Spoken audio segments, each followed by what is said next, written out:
The second topic to be dealt with when looking at connective tissue comprises the cells of connective tissue.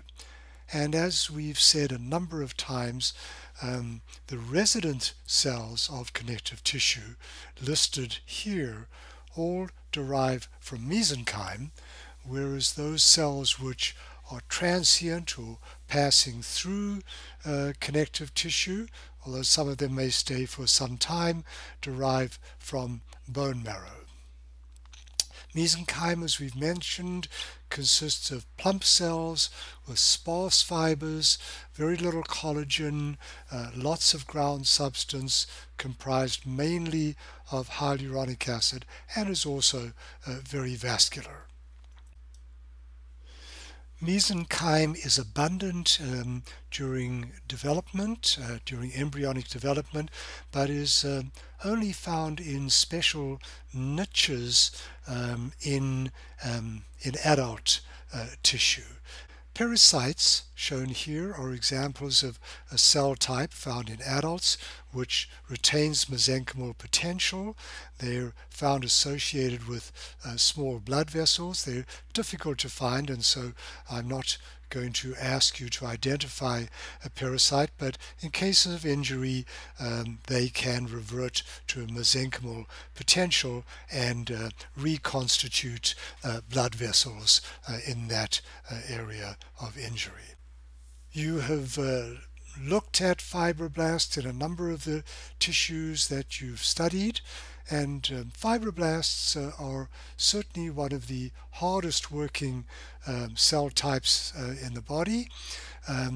They synthesize the collagen fibers shown in this dense, irregular connective tissue. They synthesize elastic fibers, which are not present here because this tissue isn't stained for elastic. They synthesize the ground substance, which would fill all of these spaces here. And they're fairly nondescript looking cells.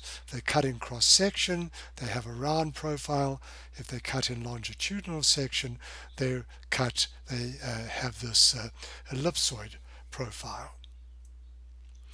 Another cell type that is found in connective tissue, you've seen it in the hypodermis of skin, but it occurs in many other parts of the body, is adipose tissue, of which there are two types. There's the white adipose tissue or unilocular adipose tissue, and then there's brown adipose tissue or multilocular adipose tissue, but we haven't looked at that in our study of the connective tissue, so I won't examine you on multilocular adipose tissue. But you should be able to identify white adipose tissue or unilocular adipose tissue. It's very vascular. The adipose cells are filled with mainly triglycerides and other fats, and the nuclei are pushed towards the bottom of the cell, giving it this signet ring appearance. It's important for you to know that both unilocular and multilocular, that's white and brown fat, both develop from a common precursor blast cell, which is itself derived from mesenchyme, and that is called a lipoblast. And then under the influence of various growth factors, it will develop into brown fat, the multilocular fat, or into white fat, the unilocular fat. The transient cells, those that are not resident, which was listed on the previous on one of the previous slides, all derive from bone marrow. All the macrophages in various parts of the body which form part of the mononuclear phagocyte system, leukocytes, plasma cells, and mast cells are all derived from precursors in the bone marrow. We have looked at the mononuclear phagocyte system. all derive from blood monocytes, and depending upon the tissue that one finds these macrophages in, they're given different names, but what they have in common, they're all derived from blood monocytes, which are derived from precursor cells within the bone marrow. Mast cells are also derived from precursor cells in bone marrow, and they, as we showed earlier, tend to take up residence along blood vessels. And mast cells are involved in allergic reactions, and this slide kind of nicely shows what happens in an anaphylactic reaction or even a milder allergic reaction.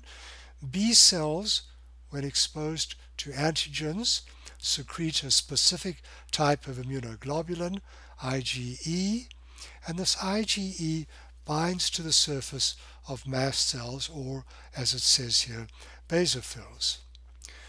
When the mast cell is exposed to the same antigen again, that antigen will bind between two IgE molecules and cause degranulation of the histamine containing particles in the mast cell, and those will then cause inflammation,